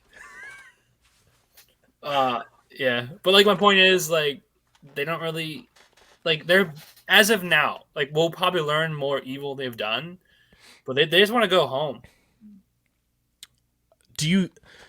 I'm wondering if the Jinn or the clandestines, if they're tied in with Wenwu and the 10 Rings. I know the temple was there. I'm not sure how they'll tie it. They're obviously going to change it because I was looking up right now as you were talking. Apparently in the MCU, they become superheroes. Yes. So it's like... And also, it's like, are they lying? True.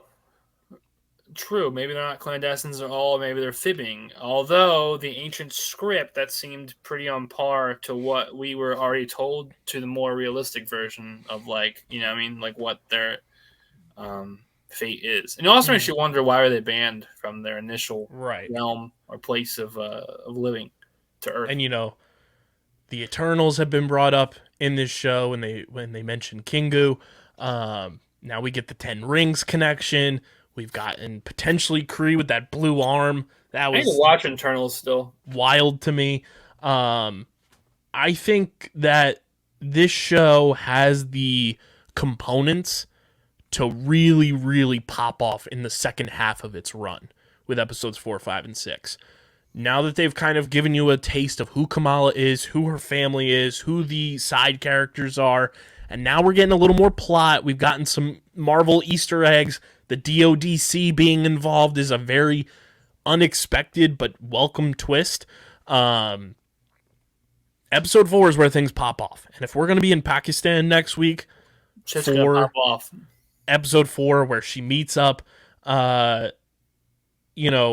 with Sana and having Kamala and Muniba visit her in Karachi, like the fact that she saw the vision as well, something tells me we're going to access that, version of the ancestral plane for the Pakistan religion next week. Yeah, it'd be kind of cool to see how they do that too. Like what direction they go, like just everything, like colors, landscaping, etc. I'm just curious because it's a different religion. I don't know about it, so I'm curious to see Because what. we just got that introduced to us in Moon Knight, where it's like, yeah, the ancestral plane is different for, T'Challa as it is for Mark Spector. Like And my ancestral plane would be like maybe some sauce and some gravy and some pasta on the table. you'd be on a big pizza pie. That's amore. Uh, Yeah, it's just Dean Martin serenading. the subtlety of the Easter eggs in this episode of what this show could really tie into in the overarching MCU. Kamala also getting her newly updated Miss Marvel mask was very cool from Bruno. Oh, that's cool. I'm intrigued because we took a peek at the IMDb and Red Dagger is listed as a character in this episode.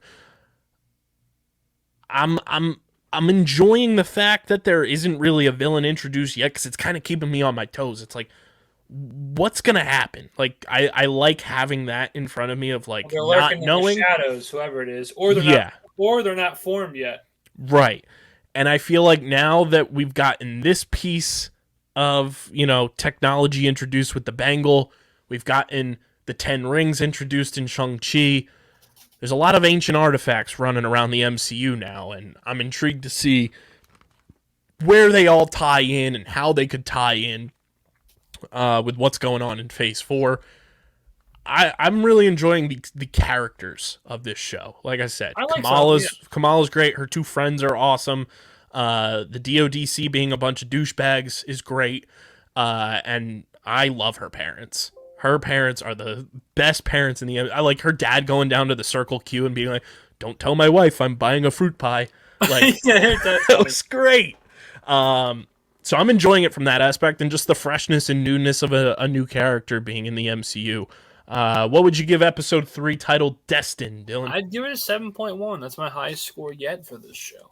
It's trending upwards. My laptop is not charging. But anyway, that's a side note. But no, I liked it. The characters were, getting better developed. The wedding was awesome. That alone gave it like 3 or 4 points. And it's cool to see a superhero not white. 100%. I'm going to give this one a 7.8 just because there's still so many questions that need to be answered. And we all know episode 4 is where the dynamite goes boom. And that's what's going to happen next week when we get episode 4. Only 3 episodes left of Miss Marvel on the docket, which is crazy to think about. And then no Marvel content until August when we get I Am Groot and we get She-Hulk. But Dylan, it is time to get to everybody's favorite segment that's named after something we'll talk about in this segment. Bolts. It is.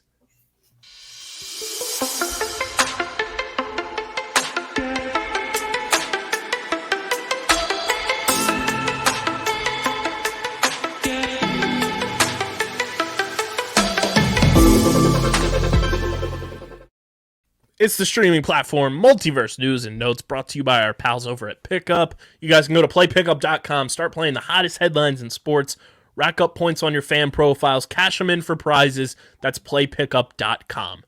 Dylan, first things first, this episode is going to kick off the streaming platform Multiverse News and Notes with what this segment's named after. We started this when we started naming this, I should say, when we started talking about Doctor Strange in the Multiverse of Madness.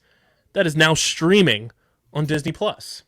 What? I have to watch that again. So Doctor Strange now viewable for the people who missed it in theaters. So go check that out. Dylan and I will probably give our official review on that in the near future. Dylan, the Game of Thrones universe is expanding. I don't know if you saw this. Yes, I did. So spin-offs that are in development for Game of Thrones. Obviously, we're getting House of the Dragon later this summer. That sounds like a karate movie. We are getting a Jon Snow series rumored to be titled Return of the King. That's pretty dope, actually.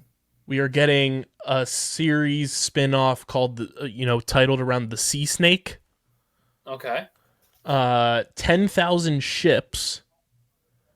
Dunk and Egg. What? The Golden Empire, Okay. and 2 more animated series. Ooh. Oh, kill him. So that is where the Game of Thrones expansion universe. It's that old Vine. Ooh, Ooh, kill him! I'm a little Terrio. Ooh. We have where did it go? We got our first look at the orcs in The Lord of the Rings, The Rings of Power, coming to Amazon Prime this fall. They look scary as fuck. They do be scary. They do be scary. We did get the new trailer for Stranger Things Volume 2. We tweeted that out. Make sure you guys go check that out before you watch the new season. There's a lot of new footage in there, which is exciting. Ewan McGregor wants to keep playing Obi-Wan Kenobi after the series ends. Quote, I hope it's not the last time I play him. I had such a great time doing this. I'm sure we can think of a few more stories before I turn into Alec Guinness. Don't you think? Yeah, and Hayden also wants to reprise Darth Vader again. I'm about it. I would not hate that one bit, especially with Hayden, because I think he's getting his redemption arc that he rightfully deserves. Yeah, I agree. So we have news on one of my favorite projects that's been in the works, Dylan. The Russo brothers will produce. Guy Ritchie will direct Disney's live-action Hercules remake. Oh, that's wild. I can't wait. That is one of the remakes I've been waiting for a long, long time. Did they say what they're going to cast? It's been kind of like script writing recently. They haven't really cast anything. A lot of people have just been fan casting a ton. I do this probably once a month with either my theater friends or with Stephen McAvoy, ironically. Tell me Willem Dafoe would not be an awesome Hades. He would. Who would you have for Hercules, though? It had to be a younger kid. Yeah. And so, you know what I mean? You got to think of that. That'll be something we eventually do on this show, is just cast Hercules for the people. We could just cast shows when they get dropped, too, for upcoming, like, Marvel, Disney, Star Wars, or, like, Game of Thrones, like, big TV shows. Chris Evans, Dylan, said that he would, quote, do anything to be in a Star Wars film. Even if I was just a stormtrooper, I'd be thrilled. Interesting. Chris Evans, yeah, you want to play Bounty Hunter or something?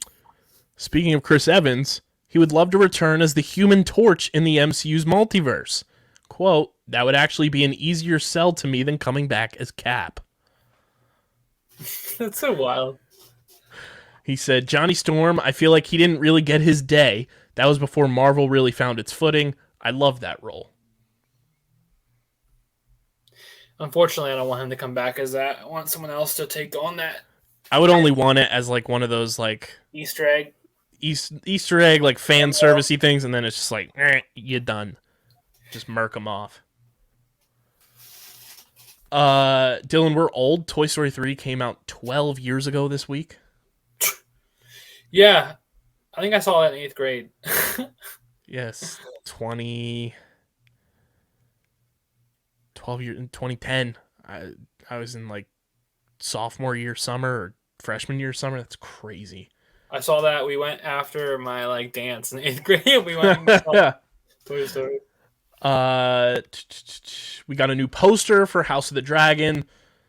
I mean, I know I'm not a Game of Thrones guy, but I will say the posters and just the visual is very, very cool. I bet. Wyatt Russell is just waiting on the call to return as U.S. agent in the Thunderbolts. I liked him as U.S. agent. I did too. He said, just tell me when you want me to show up. Other than that, just keep me in the dark. I don't care. And if you do tell me in enough time where I can get in the gym, because right now I don't look like John Walker. I like that. It's honesty. John, that's ironic too. He's actually one of the aspects I did like about the show. Yes, 100%. Apparently, we're getting a Hunger Games prequel, which to me, don't know why. It's interesting. Benedict Cumberbatch would love to make Doctor Strange 3. Quote, there is so much more to explore with him. He's such a brilliant character, and I'm still having a wild time playing him. He's such a rebel and a renegade. I have always been drawn to characters like that. Buddy, let me tell you, we are going to get a Doctor Strange 3. There's no ifs, ands, or buts about that. Yeah, that shit's cooking. This one will make you happy. I just saw this too. So we talked about it on this show where the writers for the new Deadpool movie are the Bob's Burgers writers. Yes. You know who the director is? I don't know. Tell me. It is Sean Levy, who is one of the head writers from Stranger Things. Okay, that's why that name sounded familiar. I was like, huh. He's like the Duffer Brothers' like right hand man on Stranger Things. Which, if he's directing Deadpool, That's a good sign. that's a good sign. And Deadpool 3 writers say it's a quote fish out of water story. Deadpool is a lunatic at the center of a movie. To drop a lunatic into a very sane world, it's straight butter. And that is via the post cred pod. I love that.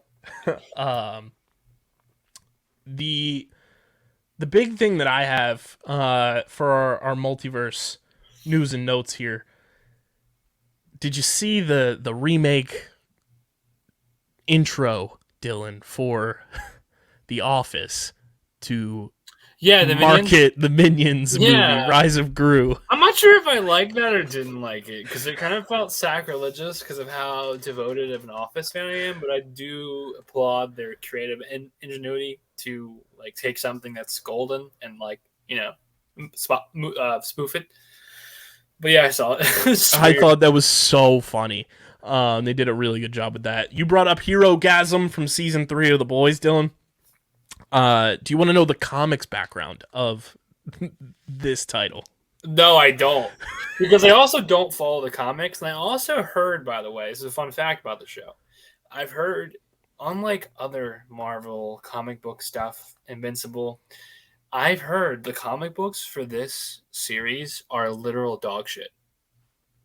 Like, I've countless people I know that have read it, and I've seen it on TikToks. They said it's written, the dude writes at like a 6th grade level. So if Sarah ever saw it, she'd probably throw up. And it has, I mean, granted, the show has the tones, but it's more to bring light to it.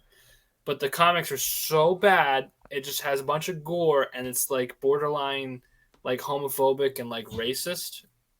And that's why I was like, I will never read the source material. There's no reason to. So, just for the people at home, it makes me laugh here what this one's about. In the comics, Hero Gasm is an annual festival where superheroes meet in secret on a remote island for a Vought-sponsored orgy. Sounds like something we've had in real life that is run by the initials JE. Yeah, it's nuts. The last bit here, we're getting a remastered version of the Titanic that will release in February 2023. Who in cares? theaters. There was enough room for 2 on the fucking boat, the door, the wood. Don't know who asked for that. The door. Now that I have Hulu, I do want to check this show out, Dylan. It's a Hulu original, Only Murders in the Building, with Selena Gomez. Oh, yeah. And that whole crew there. Season 2 is at 100% on Rotten Tomatoes with 18 reviews. Wow, that's pretty good. So that's definitely something I want to check out. Rhett Reese and Paul Wernick on making Morbius jokes in Deadpool 3. We haven't seen Morbius, we haven't seen the memes, but now it's on our radar. Now we'll have to. I love it.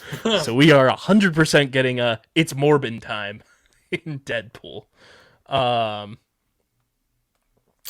I don't have anything. You've took 2 or 3 of the things I was gonna say. So last bit here, Michael Waldron says that Wasp was in the Illuminati for the first draft of Multiverse of Madness. Wasp shrunk down and flew at Wanda, and Wanda just clapped her hands and just smushed the Wasp in the first draft. Would have loved that. As messed up as that sounds for me to say that, I'm glad to be in the script. That's an interesting. You know what else I love, Kyle? What do you love, Dylan? I love when people watch our show, leave reviews, good reviews, by the way. We have standards. And they let us know recommendations on what to watch. And I'm saying this because I always say it. And I mean it because I've listened. I've started 2 shows I've been recommended. Kyle has started a show he's been recommended before.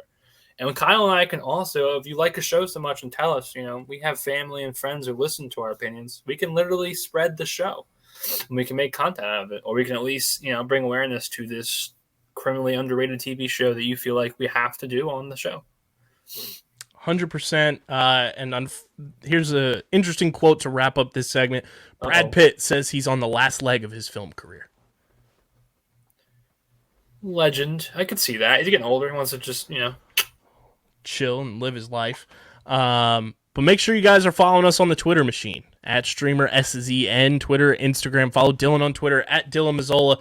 Follow me at KBIZZL311. Check out the website, undergroundsportsphiladelphia.com. I am going to try to talk to Pat Pitt since he is a big Westworld guy and it comes back this weekend. Good. See if he wants to do blog reviews of Westworld for us since his brother is a producer on the show.